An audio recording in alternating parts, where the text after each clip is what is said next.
welcome to Coffee Break Comics. Me and Georgie B are going to take you through some comics week on week. We're going to talk about things we love, maybe some elements of comics. We're going to do little deep dives into the colours, the letters, the flatting, the editing, things you might never have realised that all goes into making a comic. This week we'll start with a general chat. So we are going to try and keep this shorter than the usual stuff.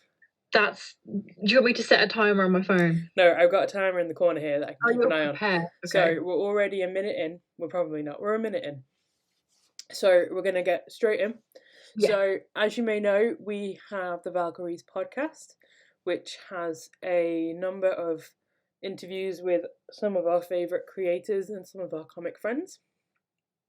In each of these interviews, we ask quite a few general questions about their process, about their inspirations, what drives them, and then we ask the real nitty-gritty stuff. The big questions, the important questions. The stuff that you really want to know. Mm-hmm. So we always ask, without fail, what the first comic was that they can recall really having an impact on their life. So it's not necessarily the first one they ever read, but it's the first one where they had sort of a real reaction to it. Mm-hmm. They've all been really varied answers as well, which has been really interesting. Yeah, definitely. So, Georgie, tell us, what was the first comic that had the big impact on you? It sounds incredibly derivative and really predictable, but anyone who knows me in any capacity will completely, this won't be a surprise to anyone, but for me, it has to be The Amazing Spider-Man. Yep. No shocks to anybody there. Nope. For me, the thing that I love about comic books, and Peter Parker in particular, I always joke that Peter Parker is the love of my life. And when I say joke, I mean say in all sincerity. Peter Parker is the love of my life. It was, for me, the first time I read it, I was like, holy heck, this is a guy, underdog, bit of a nerd, bit of a loser. Yeah. You know, he's had a rough life and he's sticking up for the little guy, and he's messy and he's flawed and he's doing everything that he can to try and be the good in the world. Yeah. And that really struck a chord with me. And then once I read more about, kind of read around it and read about Stan Lee and his motivations for making these characters, and about him wanting to create superheroes that weren't perfect, that had issues. Yeah. And I remember how it really resonated with me when I was, 13 or 14? And it's always stuck with me. And I think it's something that really, that's why comics are such a big part of my life. Yeah. They're aspirational to me. Yeah. Nice. So why did you pick this one in particular? The image that you have up now, I think, is a Green Goblin, Death of Gwen Stacy. It is, yeah. In particular. Because it's a big, obviously, debate with the Peter Parker fandom of the whole Gwen Stacy versus Mary Jane. And I love them both. Yeah. But I think the visceral, raw emotion at the death of Gwen Stacy, because that for me perfectly encapsulates Peter Parker. He is just trying to help and save the people he loves, but just sometimes you just can't do that. Yeah. And I think it's obviously a pivotal role in any Spider-Man story, and one of the few things that I think the Spider-Man movies of that era did really, really, really well was how they recreated that scene, because it is so important. And for me, I can read it and read it and read it, and it's still kind of, gets me emotional. So I think that's testament to a very good comic book. Yeah. Cool. I think that's a really good point that you made, that no matter like how heroic, they can't save everybody. Yeah, that's it. And I think that's where I love Star Wars as well. That's one of the main things in Star Wars is you can't always save everybody. But yeah, that for me was the Cool. But what about you, my darling? What is your? For sharing. Mine is nowhere near as like heartfelt and beautiful. Oh no, I think you know how I get. So mine is The Wicked and Divine, specifically number 1. Mm-hmm. This isn't a shocker to anyone who knows us. I think they're both predictable answers for both of us, aren't they? Yeah, I think they are. I think if you know us quite well, we're quite open with what we love. So The Wicked and the Divine I came to maybe like 4 or 5 years ago, which was like the real beginning of my comic adventure. So not big with the spandex and capes, really. Yeah. Sort of prefer me not in the comics anyway. My sort of real sort of enjoyment for comics comes from a lot of sort of folklore, a lot of myths, more sort of like getting to experience other worlds and cultures, I guess. Yeah, and this is just perfectly my bag. It's got gods, it's got rock stars, it's got snazzy outfits. Yeah, 100% my jam. Not that much spandex, not that many capes. No, I mean, there's probably quite a bit of spandex, but not very much capes. Yeah. Okay. It's a good choice, though. Solid choice. Yeah, it's something that that really it sort of sparked it all off for me. Yeah. So the next question that we do always ask is if you were planning the ultimate dinner party, and you can only invite 3 people. Not only invite, I'm going to change it slightly. Your guest of honors, because otherwise that'd be a really weird tiny party. So your guest of honors are from the world of comics. They can be alive or dead, or they can be a character, or they can be a mixture. Who do you invite and why? I mean, there are loads of characters I would like to invite, but I would you know how I act in front of people that I look up to and admire and respect, and that's terribly. So this is going to be an absolute shambles of a dinner party, whatever. It's going to be beautiful. Yeah. My number one is, again, not going to surprise anybody. It's obviously Stan Lee. The man created Love of My Life. He's not gonna, he's got to be at my dinner party, and he can sit at the head of the table. Yeah, like whilst you're not big into your superheroes, that's very much my bag in every sense of the word.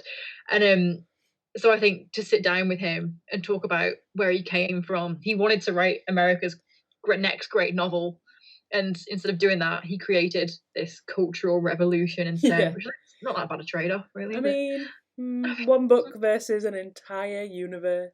Yeah, I mean, so I'd love to just sit down and shoot the breeze with him about his days as like an inker, and like, how he came to be one of the most important names in this century. Yeah, 100%. Yeah, 100% him. I would also have Scott McCloud, because I'm big on my theory, and I'm big on my the ins and outs and the intricacies of what goes into making comics and how come to be. And if you haven't read Introducing Comics or Understanding Comics by Scott McCloud, you have to, because I cannot count how many times I've read those books. They're like touchstones for me. And he presents complex issues in such a fantastically creative way. Yeah. And I just want him to talk at me so I can just absorb all of his knowledge, and that's for me would be amazing. Yeah. And we'll probably talk about him quite a lot more as we do more of deep dives into the elements that bring all the comics together. It's great because now I have a reason to be talking about him. I do that anyway. Perfect. We're giving a platform to Georgie's love. Yes, we are. And my final guest of honour would be the inimitable Jen Bartel. Because not only is she just ridiculously talented and creates the most beautiful art ever, I think she's really, really great example of how comic books and comic book art specifically has really infiltrated popular culture. Oh yeah, definitely. For sure, like the way she's created these clothing lines and the Captain Marvel trainer. I need them trainers. They're so good, but the way it's infiltrated fashion, not in so much a emblazoned a logo on a t-shirt kind of way, 100%. but in a very in like a really accessible and creative way that's not immediately obvious, like in a designer kind of couture way. I think that's really interesting. Yeah, it's not just a Primark sweatshirt with a logo slapped on. Literally, it's actually couture, kind of curated art. 100%. Yeah. Yeah. How about you? And also you're also obviously going to be there. Oh, thank you. I mean, I assumed as much. But well, yeah, right. Chills. Awkward. Okay, so mine would be first things first. Has to be my favourite character of all time, Lucifer, from The Wicked and the Divine, not just from the Bible. It's an angel, the devil. The devil. Just there, fashion icon, 100%, 10 out of 10, badass. Would be just a hoot to have around, especially if we were having a barbecue. Like, there's no real sort of complex thought process there other than I love her and it would be fun. Yeah, you know what? Absolutely bang on. Yeah. So the next one for me would be Spike from Iron Circus Comics. That is such a good shout. Yeah, so we saw Spike on a panel at Thought Bubble 2019. She is a powerhouse of incredible, just amazing things. So she's a publisher, writer, editor, everythinker. She set up Iron Circus Comics and is probably like the best performing publishing house to come out of their works, to come out of like Kickstarter ever, I think. Oh yeah, I would, no doubt. Yeah. So it's like really, like she's out there just kicking ass, taking names, breaking shit down, making you fancy things you didn't know you wanted to fancy, and peddles a lot of smut, and I'm here for it. She's a hero. She is a hero, and I loved it. I would love to like sit and have like a really good chinwag and just compare notes.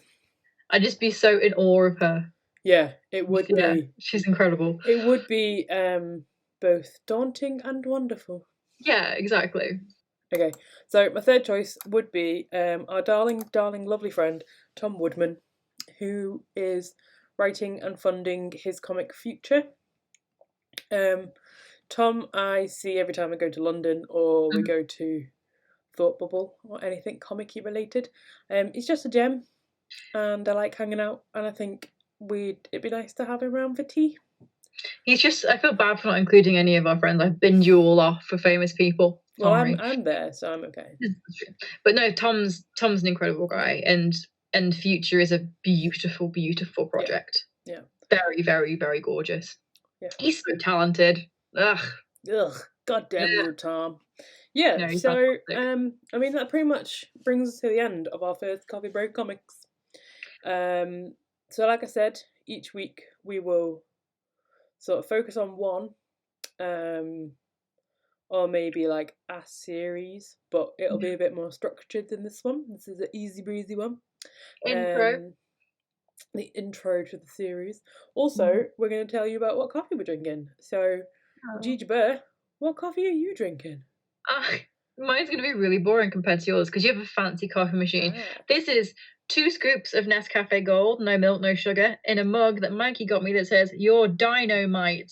That's adorable. It's adorable.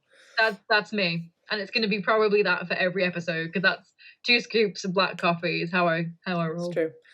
Mine is an incredibly boring mug, but classy. It's classy, and my granny got it for me for my birthday. So, and it is that's just a regular coffee today. Oh, is it? Not a fancy it's one. It's a Nicaraguan blend of all these fancy things. No, not today. I was making noodles, and I was like boiling the kettle anyway, so I just made a regular brew. So it's a barista style Nescafe Azure. Oh, you fancy? That's the fine powdery stuff, right? Yes. Yeah, it is. Because even my regular coffee is the slightly fancy blend. Yeah, mine's not. Mine's just jet fuel, basically. Yeah. Cool. That concludes that. Yeah, so I can't remember what I was going to say. That's it. That's the episode done. Tell us in the comments, what was your first comic that struck a chord with you? Who would you invite to your dinner party? Would it be us? Would it definitely not be us? Either way, let us know. Yeah. Like we said, we'll bring you some more. We'll be weekly. Keep an eye on the channel because there's going to be a whole host of exciting things coming to your eyeballs.